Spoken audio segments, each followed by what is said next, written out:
Do you believe that biological men should be allowed in locker rooms with biologic women? It's a yes or no question. With all due respect, I'm here to respond to the policies of Chicago Public Schools and our operations. And is it the policy of Chicago Public Schools to forbid biological men, boys, to go into locker rooms with biologic girls? The Chicago Public Schools policy is in alignment with Illinois law. Yes or no? Can boys and men go into girls' locker rooms in the Chicago Public Schools?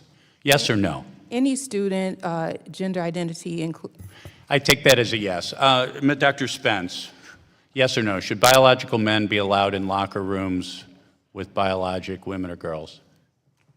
Transgender women should be allowed in women's spaces. That's a yes. So biologic men should be able to go into locker rooms and shower rooms with biologic girls. Federal law requires it, yes. No, it doesn't. Yes, it does. No, Title IX does not. In fact, quite the opposite. Title IX requires you to protect women and girls. Dr. Sue, May I respond? Should biologic men or women, you gave me the yes, you answered my question. Dr. Sue, should biologic men be allowed in locker rooms and shower rooms with biologic girls and women? It is, to the best of my knowledge, we follow state and federal law. So you allow, do you have the same interpretation of federal law as Dr. Spence, that men should be allowed in shower rooms and locker rooms with biologic girls and women? In San Francisco, we follow state and federal law. I take that as a yes as well. Dr. Spence, do you believe that we should, quote, weed out texts whose language is not gender neutral and free of stereotypes? I get very concerned when we talk about weeding out any text. I think a variety of perspectives are important.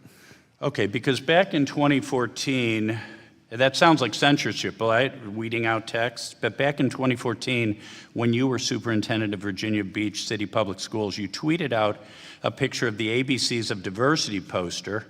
The W encouraged teachers to weed out texts whose language is not gender neutral and free of stereotypes. Do you still believe that?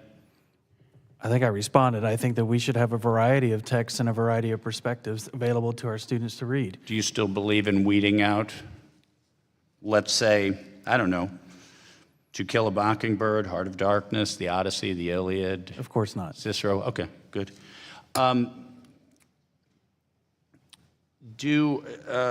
Ms. Sue, the nonprofit Teachers for Social Justice recently rented out a space in San Francisco's McConnell High School to hold ethnic studies. Actually, I take that back. Ms. Sue, I have a different question for you. In Mirabella v. Taylor, the U.S. Supreme Court blocked California policy prohibiting schools from notifying parents about students' gender change without the child's consent. What policy changes has the San Francisco United School District made to respect parents' rights as enunciated in Mirabella v. Taylor? V. Bonta. Mirabella v. Bonta. Yes.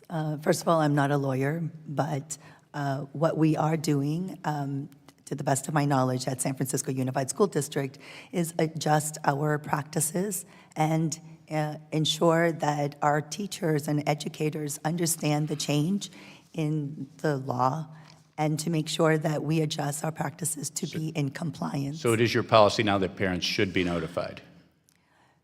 We believe that parents are our students' first teachers. We strive to create really strong lines of communication with families. Thank you. Likewise, Ms. King, in CPS's gender support plan, it's very clear that gender transition will be hidden from parents. What changes is Chicago Public Schools making to align with parents' rights as enunciated by the Supreme Court in Mirabella v. Bonta? We value parents as a vital part of our educational community, and we do not hide information from parents. And it is our hope that when a student is transitioning, that the parent, the families, the student, the families, and the school would all be in communication. Do you notify the parents? We communicate with parents in compliance with the Illinois state law. What about with the U.S. Supreme Court and the Constitution of the Gentleman's United time is- States? Mr. Chairman, I have a unanimous consent request.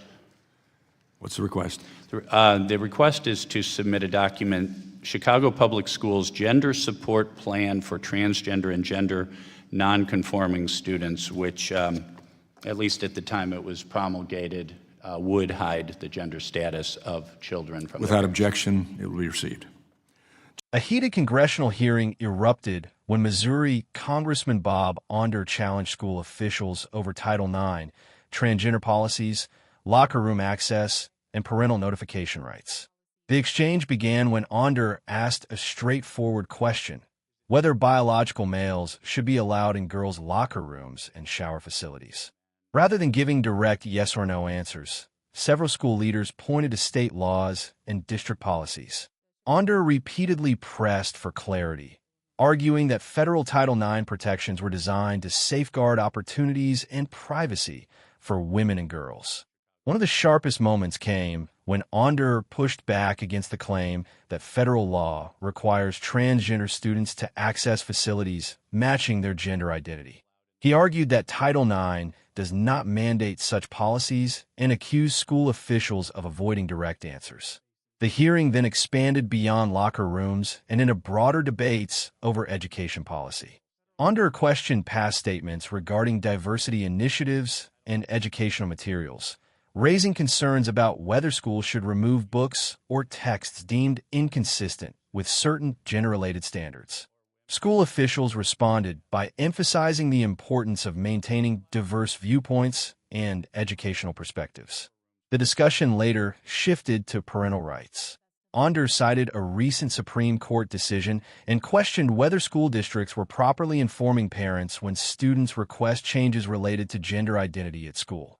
Officials from both San Francisco and Chicago defended their efforts to comply with state and federal laws while maintaining communication with families.